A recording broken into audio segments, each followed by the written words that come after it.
요한계시록 5장 말씀을 읽었습니다. 요한계시록 4장과 5장의 말씀은 사실 굉장히 영광스러운 말씀입니다. 우리가 하나님 그 성소의 모습이 어떠한 모습일까 궁금하지 않으세요? 어, 우리가 성막이라던가 그러한 모습을 보게 되면 이 성막의 모습이 바로 이 하늘 성소의 모습을 어, 거의 1대1로 다 정확하게 묘사하고 있는데 오늘 요한계시록 말씀을 보게 되면요. 그 하늘 성소의 모습이 어떠한가라는 것을 그 영광스러운 말씀을 우리에게 보여주고 있습니다. 우리가 어제 4장 말씀에서는 하나님이 보좌에 앉으셨고 그 옆에는 성령님께서 계시고 그 주변에 바다가 있고 바로 그 뒤에 네 생물이 있고 네 생물 뒤로 24장로가 둘러 있었습니다. 그리고 이렇게 둘러 있던 그 네 생물 거룩하다 거룩하다 전능하신 하나님 영원하신 하나님을 찬양하며 24장로들도 역시 창조주이시며 통치자이시자 주권자이신 하나님을 찬양합니다. 그리고 그 오늘 말씀을 보게 되면요.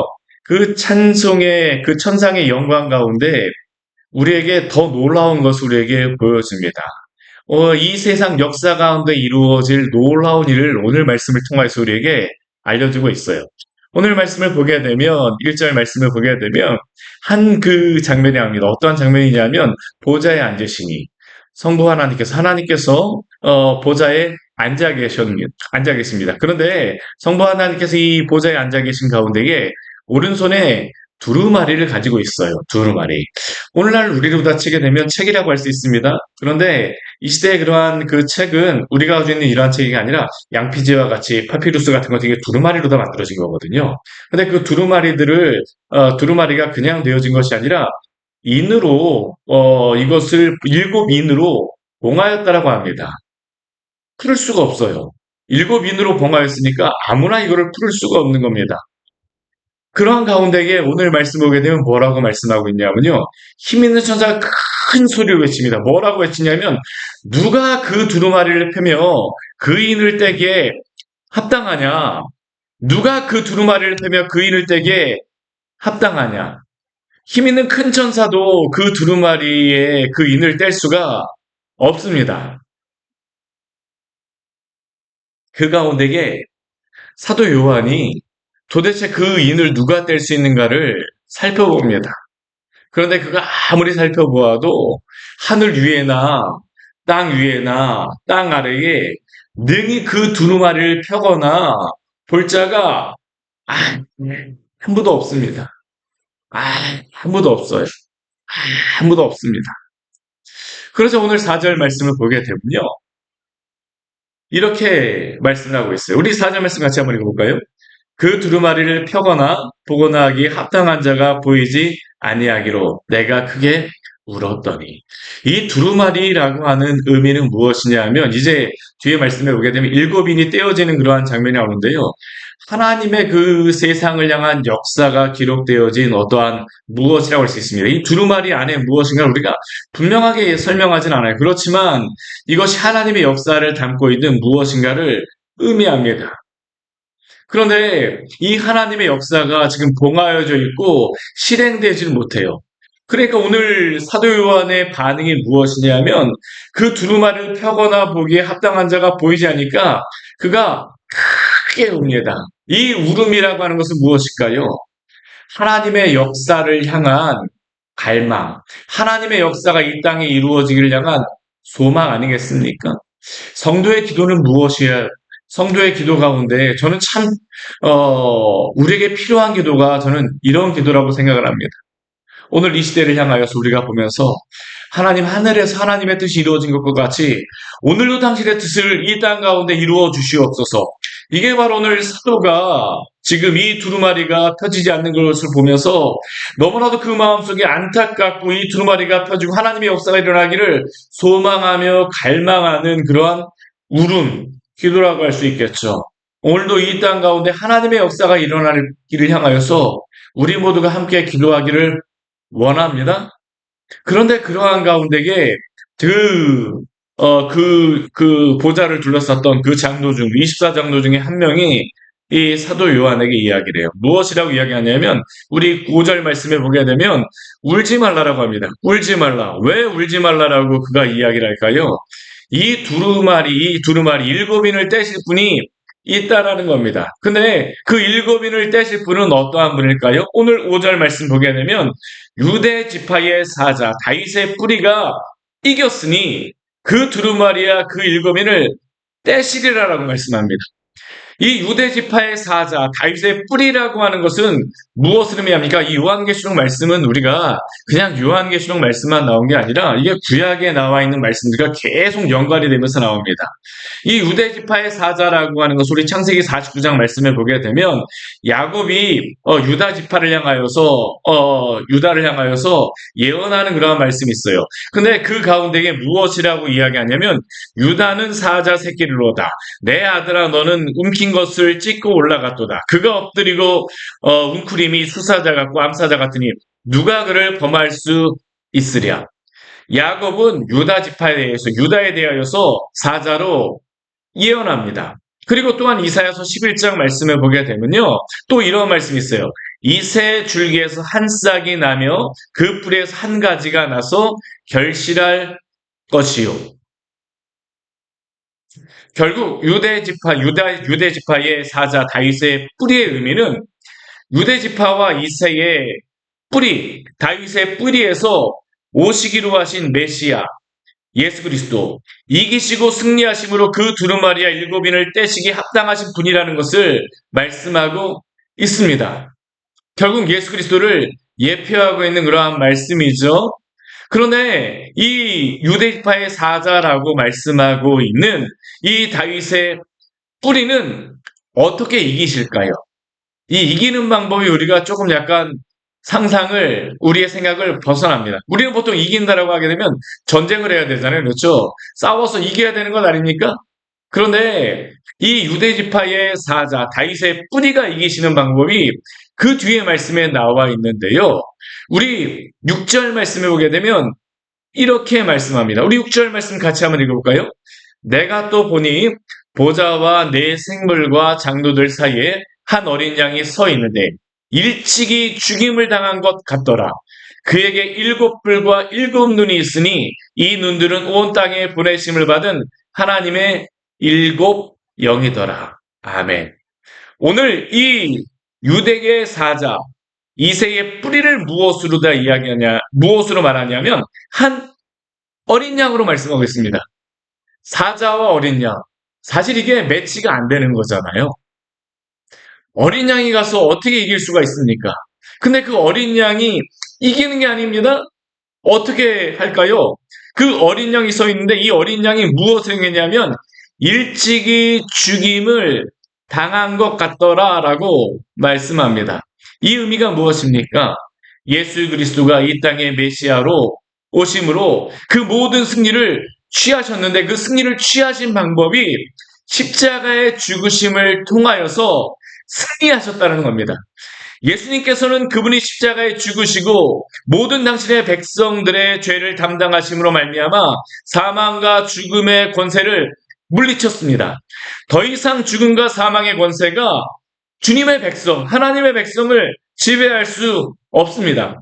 이것은 예수님의 십자가의 죽으심이 어떤 의미냐면 그의 죽으심이 죽음을 죽인 죽음이라는 겁니다. 예수님의 죽음은 무엇일까요? 죽음을 죽인 죽음입니다. 예수님이 죽으심으로 말미암아 사망을 죽이셨습니다. 이게 바로 예수님의 일찍 죽임을 당한 어린 양이라는 그러한 의미죠. 예수 그리스도께서 어린 양 제물이 되심으로 말미암아 모든 사망의 권세를 이기시고 이루시고 구속주가 되셨습니다. 그리고 이것이 바로 예수 그리스도가 두루마리의 7인을 떼시기에 합당하신 이유입니다. 누구도 하나님의 오른손에 있는 두루마리의 7인을 떼기에 합당하지 않았습니다. 왜냐하면 모든 피조물은 죄에 빠져있기 때문이죠. 오직 죄 없으신 어린 양, 사망과 권세를 이기신 어린 양만이 이 두루마리의 7인을 떼시기에 합당하십니다. 그리고 그 가운데에 오늘 7절 말씀 보기에는 어떻게 합니까? 어린 양이 나와서 그 보좌에 앉으신 이에 오른손에서 그 두루마리를 취하셨다라고 이야기를 하죠. 이 역사를 성취하시는 분이 바로 이 어린 양이시라는 겁니다. 그리고 어린 양이신 예수 그리스도가 하나님의 두루마리를 받는다라고 하는 것은 예수님이 하나님의 보좌 바로 옆에 있다라는 것을 우리에게 말씀하고 있죠. 6절 말씀을 우리가 6절 말씀을 보면 예수님이 일곱 뿔과 일곱 눈을 가진 이 눈들은 일곱 영을 말씀하고 있는데 이것은 바로 성령을 의미합니다. 결국 하나님의 그 보좌에는 누가 있는 거냐면 삼위 하나님, 이 하늘 성소의 중앙에 그 보좌에 성부 하나님이 앉아 계시고 어린 양이신 예수 그리스도가 계시며 또한 성령님이 이곳에 계시다라는 것을 말씀하고 있죠. 결국 이 역사 가운데에서 이루어지고 있는 이 모든 구원의 일들은 삼위 하나님이 행하시고 있는 겁니다. 어제 말씀에서는 그 성자 하나님께서 창조의 그 역사를 이루신 것을 말씀하셨다고 하게 되면요. 오늘 말씀에서는 무엇을 말씀하시냐면 그 어린 양이신 예수 그리스도를 통하여서 구속하시는 재창조의 역사가 일어나고 있다는 것을 말씀하고 있습니다. 결국 4장과 5장은 무엇을 말씀하냐면 창조하신 하나님 그리고 구속주이신 우리의 하나님을 영광스럽게 보여주고 있습니다. 그런데 그 하나님께서 어떤 일을 행하실까요? 오늘 8절 말씀 우리 같이 또 한번 읽어볼게요. 그 두루마리를 취하심에 네 생물과 24장로들이 그 어린 양 앞에 엎드려 각각 검은 거와 향이 가득한 금 대접을 가졌으니 이 향은 성도의 기도들이라. 금 대접을 가졌는데 이 향은 무엇이라고요? 성도들의 기도입니다. 여러분들 이러한 질문들 가시죠. 내가 기도하게 되면 하나님이 들으실까? 하나님이 들으실까? 근데 사실 이 말씀은 굉장한 유료가 되어지는 말씀입니다. 왜 유료가 되어질까요? 제가 계속 말씀드리지만 이 요한계시록의 말씀에 첫 번째 들었던 독자는 누구입니까? 우리 앞에 보았던 일곱 교회의 여러 가지 고난과 환난 가운데 있는 그러한 성도들입니다. 세상에서 박해받고 어려움을 갖고 이단이 횡행하며 여러 가지 어려움 가운데 황제가 다스린다라고 이야기를 하고 박해를 받고 죽임을 당하고 있는 그 성도들. 내가 기도하는 것이 도대체 무슨 의미가 있나? 근데 세상의 그러한 왕들과 통치자들은 그 사람들의 울부짖음에 대해서 그 고난에 대해서 귀도 기울이지 않고 관심도 기울이지 않지만 오늘 말씀 어떻습니까? 삼위 하나님께서 금대접에 성도들의 기도를 담아가게 하십니다. 그리고 그 기도를 다 받으신다는 겁니다. 이게 얼마나 영광스럽습니까? 우리의 기도는 결코 그냥 땅에 떨어지지 않음을 기억하시기를 바랍니다. 오늘 말씀이 놀라운 말씀을 우리에게 보여주고 있죠. 창조주이시자 구속주이신 삼위 하나님께서 성도들의 기도를 그냥 벌어두지 않았습니다. 그 가운데 어떤 일들이 벌어지고 있습니까? 오늘 이 영광스러운 그 자리에서 하나님을 찬양하는 그 놀라운 찬양들이 벌어지고 있죠. 오늘 그 9절 말씀에 보게 되면 네 생물과 우리 8절 말씀에 보게 되면 네 생물과 24장로들이 이 성도들의 기도를 가지고 간다고 하는데 그들이 무엇을 하냐면 우리 9절 말씀에 보게 되면요. 새 노래를 부른다라고 합니다. 새 노래. 어떠한 새 노래일까요? 그 두루마리를 가지시고 그 인병을 떼기에 합당하셔도다. 우리 그 뒤에 말씀 같이 한번 읽어볼까요? 9절 뒤에 말씀입니다.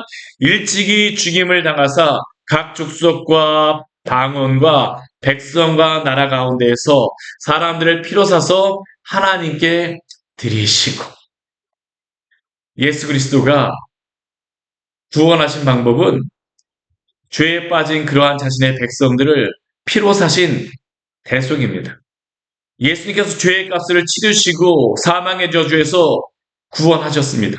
그리고 이것을 지금 네 생물과 24장로는 찬양하며 경배하고 있죠.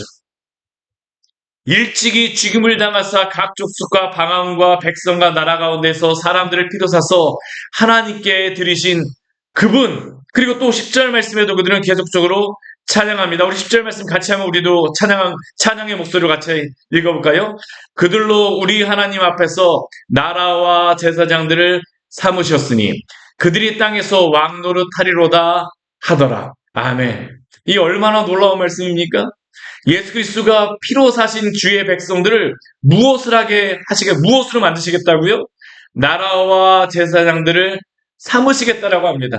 그리고 그들로 하여금 땅에서 왕노릇하게 하시겠다라고 말씀하시죠. 이것은 구약의 성도들과 신약의 성도들 모두에게 약속하는 말씀입니다. 출애굽기 19장 5절 말씀을 보게 되면 하나님이 이렇게 말씀하셨어요. 세계가 다 내게 속하였나니 너희가 내 말을 듣고 내 약속을 지키면 너희는 모든 민족 중에서 내 소유가 되겠고 너희가 내게 대하여 제사장 나라가 되며 거룩한 백성이 되리라. 너는 이 말을 이스라엘 자손에게 전할지니라. 이 말씀을 시내산에서 이스라엘 백성들에게 말씀하신 말씀이에요. 너희를 내가 제사장 나라가 되며 거룩한 백성으로 삼으리라. 그런데 이것을 구약의 성도들에게만 말씀하셨을까요? 아닙니다. 베드로전서 우리 2장 9절 말씀을 보게 되면 또 하나님께서 이렇게 말씀하시죠. 그러나 너희는 택하신 족속이요 왕 같은 제사장들이요 거룩한 나라요 그의 소유가 된 백성이니 이는 너희를 어두운 데서 불러내어 그의 기이한 빛에 들어가기 시니에 아름다운 덕을 선포하게 하려 하심이라. 구약이나 신약이나 그 피로 사신 주의 백성들로 하여금 무엇을 삼으시겠다고 말씀하시냐면 나라와 제사장 삼으시고 그들로 하여금 왕노릇하게 하시겠다라고 말씀하시죠. 그리고 이렇게 찬양하는 이 찬양 가운데 또 다른 찬양이 있습니다. 우리 12절 말씀에도 우리 또 다른 찬양이 있는데요. 누가 찬양을 하냐면 우리 11절 말씀에 보게 되면 아까는 네 생물과 24장들이 찬양했잖아요. 그 다음에 또 누가 그 주변에 있냐면 수많은 천군 천사가 있습니다. 우리 11절 말씀 우리 같이 한번 해볼까요? 내가 또 보고 들음에 보좌와 생물들과 장도들을 둘러선 많은 천사의 음성이 있으니 그 수가 만만이요 천천이라. 보좌가 있고요. 삼위 하나님이 그 보좌에 계시고, 그리고 그 주변에 바다가 있고, 네 생물이 있고, 24장로가 그 주변에 있습니다. 그리고 그 주변에 또 무엇이 있습니까? 수많은 천군 천사들이 지금 도열해서 있죠. 근데 그들이 무엇을 하고 있습니까? 12절 말씀에 보게 되면 또 그들도 찬양을 합니다. 뭐라고 찬양합니까? 우리 12절 말씀도 같이 한번, 우리도 같이 찬양을 해볼까요? 큰 음성으로 이르되 죽임을 당하신 어린 양은 능력과 부와 지혜와 힘과 존귀와 영광과 찬송을 받으시기에 합당하도다 하더라. 천사들도 어떻습니까? 하나님 주변에서 이 놀라운 역사를 보면서 하나님을 찬양하고 있죠. 죽임을 당하신 어린 양은 능력과 부와 지혜와 힘과 존귀와 영광과 찬송을 받으시기에 합당하도다. 근데 이 찬송은 이것으로만 끝나지 않습니다. 오늘 13절 말씀을 보게 되면 또 이 보좌를 둘러싸고 있는 또 그 존재들이 있어요. 누가 그 보좌를 둘러싸고 있습니까? 하늘 위에와 땅 아래와 바다 위에와 그 가운데 모든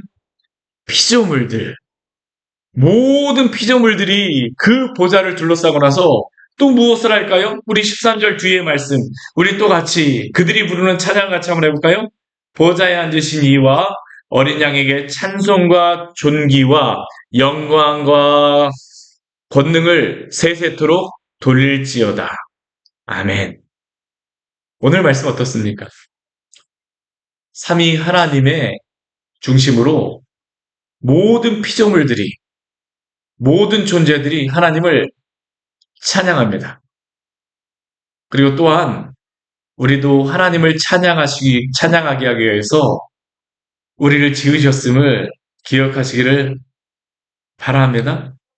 하늘 성소의 그 웅장한 모습, 하나님과 어린 양 성령님을 중심으로 그 주변의 네 생물과 24장도들, 천군 천사들, 모든 피조물들이 둘러싸고 하나님을 거룩하며 전능하시며 영원하신 창조주 하나님을 찬양하며 또 구원의 모든 일을 완성하신 예수 그리스도를 찬양하고 있습니다. 이 모든 것들을 통해서 영광 받으시는 하나님의 하늘 성소의 모양을 우리에게 보여주고 있죠. 이러한 놀라운 찬양이 오늘도 있음을 기억하십시오. 이 땅에서 우리가 살아갈 때에는 많은 일들, 우리는 복잡하면서 오늘도 아마 이 삼위자매가 끝나고 난 다음에 여러분들 바쁘실 겁니다. 각자 일들 하시느라고 복잡 하시면서 막 바쁘시고 또 여러 가지 일들 가면서 이걸 어떻게 하지 고민도 하실 겁니다. 그런데 그 가운데에서 우리의 일에만 우리가 관심을 기울이는 것이 아니라 하늘에 계신 삼위 하나님께서 오늘도 당신의 일을 이루시고 있다라는 겁니다. 오늘 이 찬양은 이 모든 구속의 역사, 이 창조의 역사를 이루신 삼위 하나님을 바라보며 찬양하는 역사입니다. 그리고 그 역사 가운데 우리의 인생도 있음을 바라보며 하나님을 찬양하는 자들로서 오늘도 살아가시기를 축원합니다. 같이 기도하도록 하겠습니다. 하나님 아버지, 오늘 말씀을 통하여서 하나님의 그 놀라운 하늘 성소의 모습을 보여주시며 그 찬양의 그 소리를 우리에게 들려주시니 감사를 드립니다. 우리도 이 찬양하는 자들로서 또한 오늘 우리를 불러주셨음을 하나님 아버지 알게 해주셔서 감사합니다. 오늘 하루를 살아가며 여러 가지 일들이 우리에게 있을 터이지만 또 우리가 하나님 아버지 이 땅을 살아가면서 하나님 아버지 여러 가지 일들을 당하면서 고민도 하고 또 걱정도 있고 또 우리가 기쁜 일들도 있고 여러 가지 많은 일들이 있지만 우리가 이 땅이 전부가 아님을 우리로 하여금 알게 하여 주시고 또한 하늘의 하나님께서 오늘도 당신의 역사를 이루어 가심을 기억하게 하시며 어린 양이신 우리 주 예수 그리스도가 구속의 역사를 온전히 이루실 그 날을 소망하며 살아가는 우리 귀한 복된 성도들을 낼 수 있도록 은혜를 내려 주시옵소서. 예수님 이름으로 기도드립니다. 아멘. 오늘 말씀 같이 기억하시면서 우리 같이 기도하며 나아가도록 하겠습니다.